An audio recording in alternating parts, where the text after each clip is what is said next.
कल्पना से परे ब्रह्मांड की सबसे अनोखी बात यह है कि इसे समझ पाना बहुत ही मुश्किल है और कोई भी मानव अपने जीवन काल में पूरे ब्रह्मांड को नहीं समझ सकता है। कहीं ये हर पल बदलता है तो कहीं पर अरबों सालों तक कोई भी बदलाव नजर नहीं आता है। कहीं समय बहुत तेज बह रहा है तो कुछ जगहों पर ब्रह्मांड में समय का ही कोई अस्तित्व नहीं है। अनंत दूरी तक फैला ये ब्रह्मांड भले ही हमारी समझ से परे हो, पर इसकी बनावट को हम विज्ञान के कारण समझ पाए हैं। अगर मैं आपसे कहूँ कि हमारा ब्रह्मांड हमारे शरीर की तरह ही बना है तो आप इस पर यकीन नहीं करेंगे, पर सच्चाई ये है कि जिस तरह मानव शरीर बना है उसी तरह ही हमारे ब्रह्मांड का निर्माण हुआ है और वैसे ही काम करता है। मानव शरीर में जीवन की सबसे छोटी यूनिट सेल्स होती है जो मिलकर के टिश्यू का निर्माण करते हैं और यही टिश्यू बाद में मिलकर के एक ऑर्गन जैसे कि दिल, दिमाग, लिवर जैसे अंग बनाते हैं जिससे हमारे पूरे शरीर का निर्माण होता है। अब जैसे सेल्स मिलकर के एक टिश्यू बनाते हैं तो ब्रह्मांड में ठीक इसी तरह कई सारे तारे मिलकर तारों का एक विशाल ग्रुप यानी स्टार क्लस्टर बनाते हैं। और जिस तरह टिश्यू ऑर्गन का निर्माण करते हैं वैसे ही कई सारी गैलेक्सी आपस में मिलकर एक कॉमन ग्रुप ऑफ गैलेक्सीज का निर्माण करती हैं जिन्हें गैलेक्सी क्लस्टर कहा जाता है। लाखों करोड़ों इसी तरह के ग्रुप यानी क्लस्टर मिलकर के ब्रह्मांड को एक आकार देते हैं, पर ब्रह्मांड को बनाने वाले और हजारों तारों और गैलेक्सीज के ये ग्रुप आखिर कैसे बनते हैं? ब्रह्मांड इतना विशाल और फैला हुआ है तो ये सभी तारे कैसे एक दूसरे से जुड़कर एक स्टार क्लस्टर को जन्म देते हैं? अरबों तारों के ग्रुप से मिलकर बनी गैलेक्सी भी क्यों दूसरी गैलेक्सी से मिल जाती है? क्या कारण है कि हमारा ब्रह्मांड एक मानव शरीर की तरह ही अपने स्ट्रक्चर को बनाने के लिए महाविशाल का सुपर क्लस्टर के ऊपर निर्भर होता है? इसी रहस्य और विज्ञान को समझने के लिए तैयार हो जाइए एक बार फिर साइमित के साथ स्टार और गैलेक्सी की यात्रा पर, जहां हम आज आपको तारों के विशाल झुंडों और आकाशगंगा यानी गैलेक्सी के क्लस्टर की ओर ले जाएंगे, जहां आप पहली बार बेहद गहराई से इनके विज्ञान को समझोगे। पृथ्वी एकमात्र ग्रह है जहां जीवन है। हर समय अपने तारे सूर्य की परिक्रमा करती है। पृथ्वी के अलावा सौरमंडल में मौजूद सभी ग्रह सूर्य की ही परिक्रमा करते हैं। वहीं सूर्य, जिसमें पूरे सौरमंडल का 99.8% मास समाया हुआ है, आकाशगंगा यानी गैलेक्सी के सेंटर की परिक्रमा करता है। गैलेक्सी का ये सेंटर अपने अंदर एक सुपर मैसिव ब्लैक होल को लिए रहता है जिसकी असीम ग्रेविटी से सभी तारे इसकी परिक्रमा करते हैं। ब्रह्मांड में इसी तरह एक ना एक ऑब्जेक्ट अपने से विशालकाय ऑब्जेक्ट की परिक्रमा यानी ऑर्बिट करता रहता है। तारे जो अपनी एनर्जी और ग्रेविटी के कारण किसी ग्रह पर जीवन को पनपने का सहारा देते हैं, ब्रह्मांड के बहुत महत्वपूर्ण ऑब्जेक्ट हैं। यही तारे मिलकर के एक आकाशगंगा को जन्म देते हैं, पर अरबों तारों से बनी आकाशगंगा में ये तारे हर समय अकेले नहीं भटकते हैं। कई विशालकाय तारे एक साथ मिलकर एक छोटा सा ग्रुप बनाते हैं जिसे क्लस्टर कहा जाता है। ये तारों का ग्रुप होता है जहां हजारों से लेकर के लाखों तारे बहुत कम दूरी पर ही इकट्ठे होकर आकाशगंगा की ऑर्बिट करते हैं। पृथ्वी से 153 लाइट ईयर दूर इसी तरह का एक क्लस्टर मौजूद है जो 1000 तारों का ग्रुप है। 10 लाइट ईयर में फैला हैडीज क्लस्टर सबसे नजदीकी स्टार क्लस्टर है जिस पर वैज्ञानिकों ने बहुत ज्यादा रिसर्च की है। आमतौर पर स्टार क्लस्टर को 2 कैटेगरी में बांटा जाता है। सबसे छोटे स्टार क्लस्टर को ओपन क्लस्टर कहा जाता है जिसमें 1000 तारे मिलकर के एक ग्रुप बनाते हैं। इस तरह के क्लस्टर में आने वाले तारे ज्यादातर नए होते हैं और आमतौर पर एक ही विशालकाय गैस के क्लाउड से बन जाते हैं।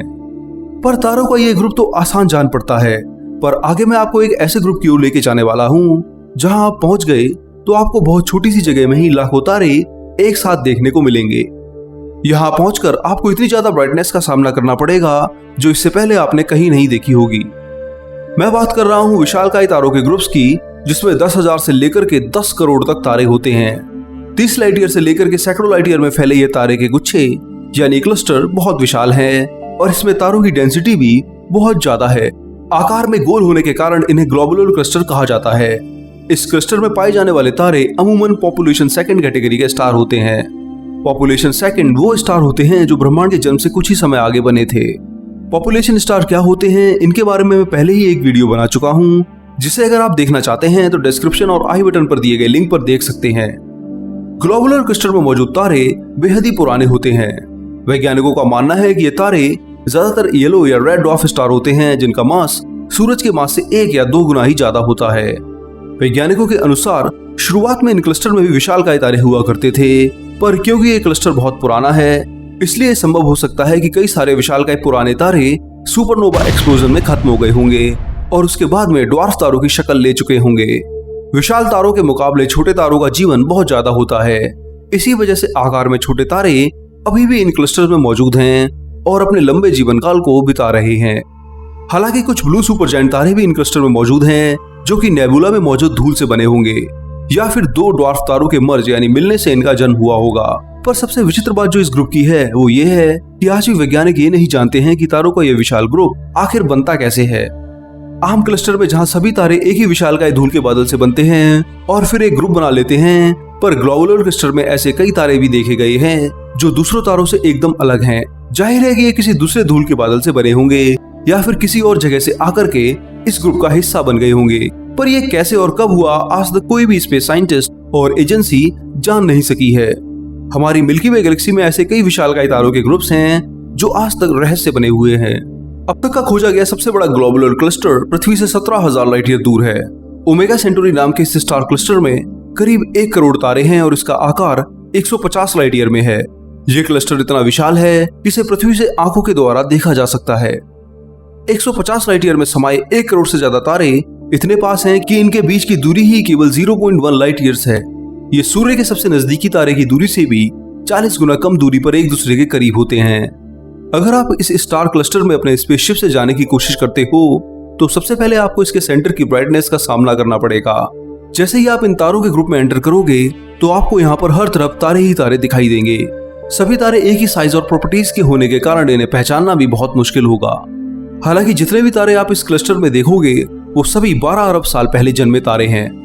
कम दूरी पर हजारों तारे होने के कारण यहाँ पर हैबिटेबल प्लेनेट का मिलना बहुत मुश्किल है। अगर कोई प्लेनेट मिल भी जाता है तो उसकी सतह पर लैंड करते वक्त आसमान में हजारों विशालकाय तारे दिखाई देंगे जो एक चांद की तरह ही उस ग्रह के आसमान में चमकेंगे। ओमेगा सेंटोरी स्टार क्लस्टर को समझ पाना बहुत ही मुश्किल है। वैज्ञानिक मानते हैं कि हमारी मिल्की वे गैलेक्सी का हिस्सा नहीं है। अरबों साल पहले एक ड्वार्फ गैलेक्सी को मिल्की वे ने अपनी ताकतवर ग्रेविटी से पकड़ लिया होगा। उसी से ये स्टार क्लस्टर आज मिल्की वे का एक हिस्सा बना हुआ है। कुछ वैज्ञानिक ये भी मानते हैं कि इसमें मौजूद 1 करोड़ तारे एक ब्लैक होल के चक्कर लगा रहे हैं, जिस कारण ये गोल आकार का ग्लोबुलर क्लस्टर बना है। दोनों ही थ्योरीज एकदम सही बैठती हैं, पर इन्हें प्रूव करना बहुत मुश्किल है। उम्मीद है कि आने वाले समय में जेम्स वेब टेलीस्कोप इस स्टार क्लस्टर के राज खोलकर हमें उसके बनने से लेकर के उसमें मौजूद तारों और ग्रहों के बारे में बता सके। ओमेगा सेंटोरी भले ही अब तक का खोजा गया सबसे विशाल और 40 लाख सूर्य जितना मैसिव क्लस्टर हो जो कि अपनी गैलेक्सी में आता है, पर अभी भी ऐसे स्टार क्लस्टर हैं जो इससे भी बड़े हैं और दूसरी गैलेक्सीज में आते हैं, बस इन्हें अभी तक खोजा नहीं गया है। अब तक केवल 150 से ज्यादा ग्लोबुलर क्लस्टर खोजे जा चुके हैं और उम्मीद है कि आगे और भी इस तरह के क्लस्टर हम अपनी आकाशगंगा में खोज सकें। पर केवल तारे ही एक साथ मिलकर एक विशालकाय ग्रुप का निर्माण नहीं करते हैं।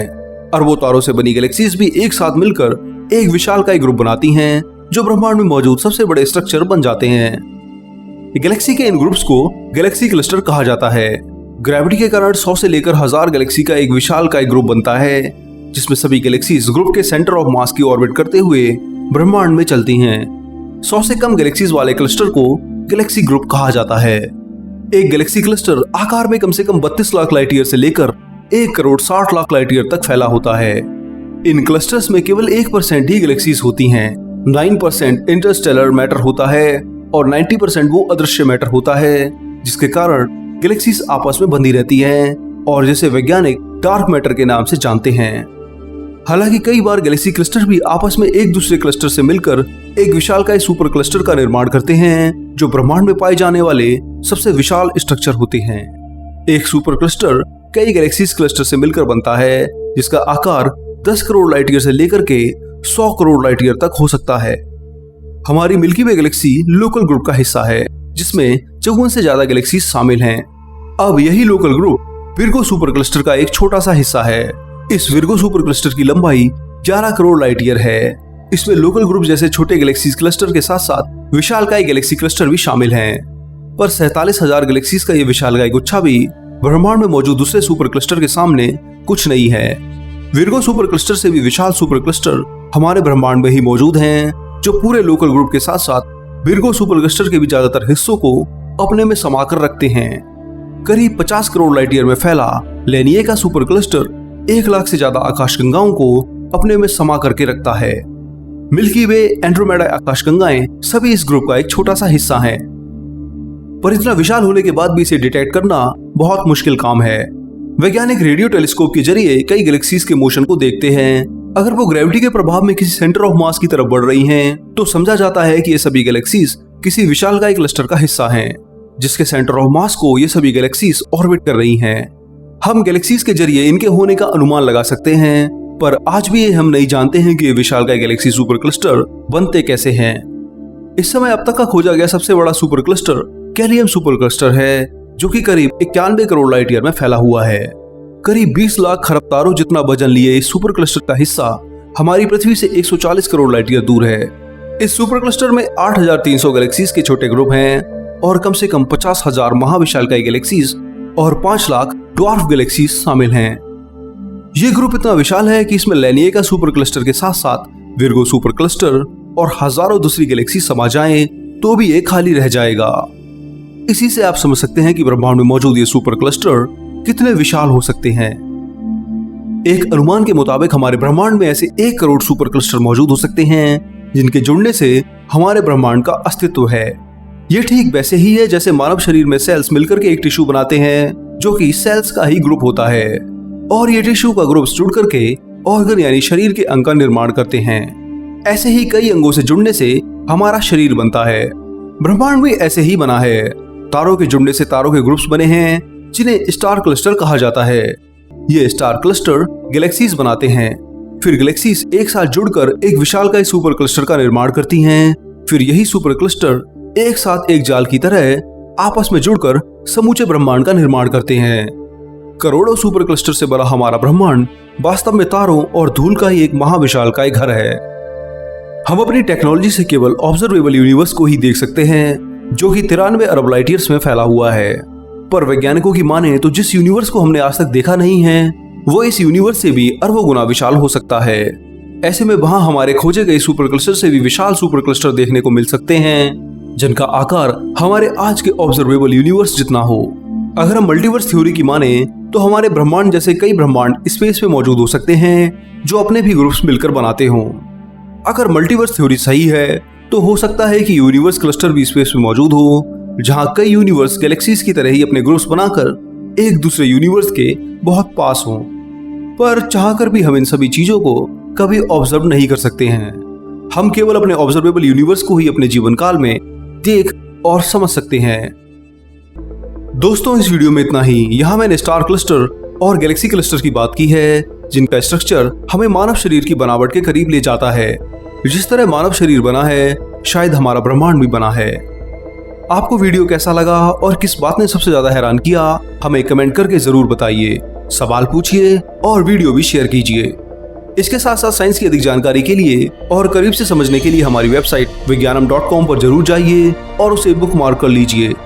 चैनल को सब्सक्राइब कीजिए और बेल आइकन भी प्रेस कीजिए। मैं मिलूंगा अगले हफ्ते एक और मजेदार साइंस वीडियो के साथ। तब तक के लिए नमस्कार, जय हिंद, आपका दोस्त शिवम।